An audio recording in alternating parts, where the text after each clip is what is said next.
में बीजेपी की हार की सबसे बड़ी वजह नीतीश कुमार का मुख्यमंत्री ना होना है। क्या जनता ने बीजेपी को नहीं बल्कि एक फैसले को वोट से जवाब भी दे दिया है?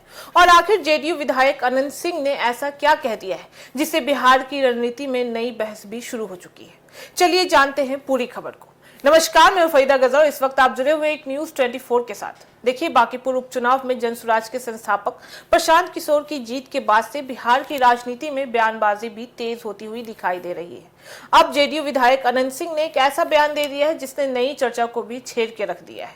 उन्होंने बीजेपी की हार, नीतीश कुमार और जनता की मूड को लेकर भी अपनी राय रख दी है।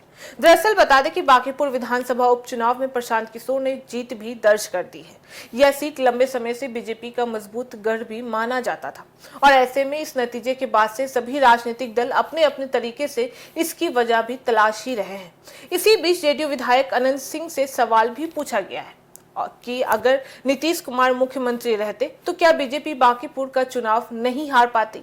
इस पर अनंत सिंह ने कहा है कि जनता के बीच यह धारणा बनाई गई है कि लोगों ने वोट को नीतीश कुमार के नाम पर ही दिया था, लेकिन मुख्यमंत्री कोई और ही बन चुका है।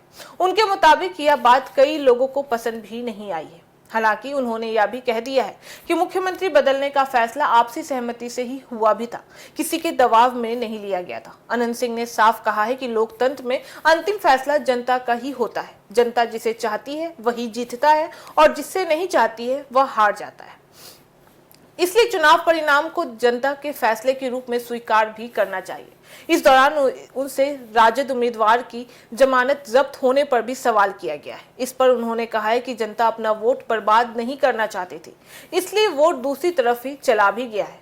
यह उनका व्यक्तिगत राजनीतिक बयान भी रहा है। दूसरी ओर बता दें कि राजनीतिक विशेषज्ञों का मानना है कि बांकीपुर का यह नतीजा सिर्फ एक सीट का परिणाम नहीं है, बल्कि इससे बिहार की राजनीति में नए समीकरण बनने की चर्चा भी तेज हो चुकी है। खासकर बता देते हैं कि शहरी वोटों के रुझान को देखते हुए तीसरे राजनीतिक विकल्प और आने वाले विधानसभा चुनाव को लेकर अब सभी दल अपनी रणनीति पर नए सिरे से काम भी करना शुरू कर दिए हैं। हालांकि चुनाव के नतीजों की वजह को लेकर अलग अलग राजनीतिक दल अपनी अपनी व्याख्या भी कर रहे हैं।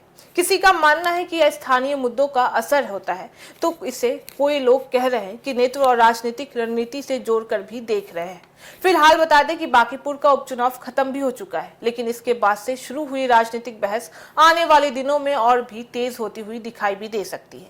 अब सबकी नजर इस बात पर बनी रहेगी कि इन नतीजों का असर बिहार की अगली राजनीतिक लड़ाई पर कितना असर भी डाल सकता है। अब एक सवाल आपसे भी है कि क्या आपको लगता है कि बांकीपुर में बीजेपी की हार के पीछे सबसे बड़ी वजह नेतृत्व में बदलाव था, या फिर जनता ने किसी और मुद्दे पर अपना फैसला भी सुना दिया है? और हाँ, इसके साथ ही कि क्या आपको लगता है कि बांकीपुर का नतीजा आने वाले विधानसभा चुनाव का सिर्फ एक ट्रेलर ही था? अपनी राय हमें कमेंट बॉक्स में जरूर बताइएगा।